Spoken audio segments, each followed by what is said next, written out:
কি মনে করেন এই গণ অভ্যুত্থানে যারা শহীদ হয়েছে তাদের বিচারের দাবিতে সকলের সোচ্চার রয়েছে, বিশেষ করে বিএনপির ভারপ্রাপ্ত চেয়ারম্যান তারেক রহমান, আজকের এই অনুষ্ঠানের সম্মানিত প্রত্যেকটি নেতা বিএনপির অ্যাক্টিং চেয়ারম্যান এই জনাব ব্যাপারে তারেক সোচ্চার রহমান, রয়েছে। বিএনপির এই সরকার যেভাবে বিচার প্রক্রিয়া শুরু করার কথা ছিল ওইভাবে তারা করতে পারে নাই।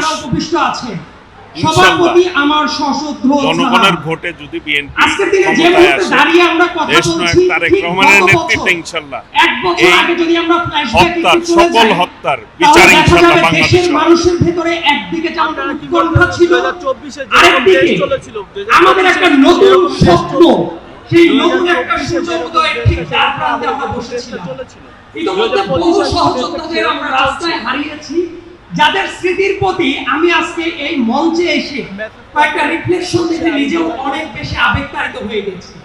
আমি যুবদলের কেন্দ্রীয় নেতৃত্বে যারা আছেন, মুন্না ভাই এবং নয়ন ভাইকে ধন্যবাদ জানাই আজকের এই প্রোগ্রামটা এত চমৎকার ভাবে আয়োজন করার জন্য। যে জায়গায় মূল স্টেজে শহীদ পরিবারের সদস্যদেরকে রাখা হয়েছে এবং জাতীয় নেতৃবৃন্দ যারা আছেন সবাই নিচে বসে আছে।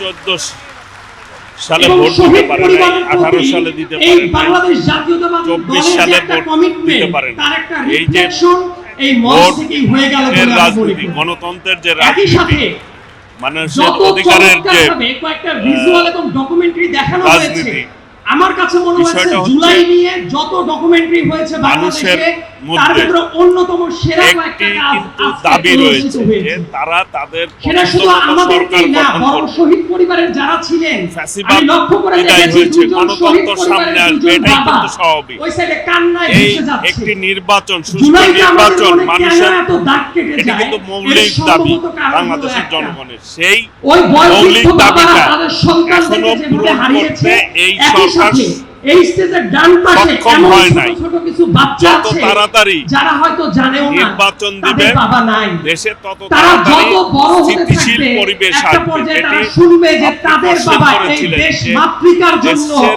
যে শেখ হাসিনার ফ্যাসিবাদী স্থিতিশীলতা, রেজিমের এই বিরুদ্ধে স্থিতিশীলতা নিজেদের রক্ত একমাত্র উৎসর্গ করে দিয়েছে জনগণের দেশের ভোটে মুক্তির জন্য। নির্বাচিত সরকার যে আসবে সেটি আমাদের সে সামনে বজায় বড় রেখে দায়িত্ব হলো পথ এই চলতে যে পারবে। বাচ্চাগুলো তারা জানে না তাদের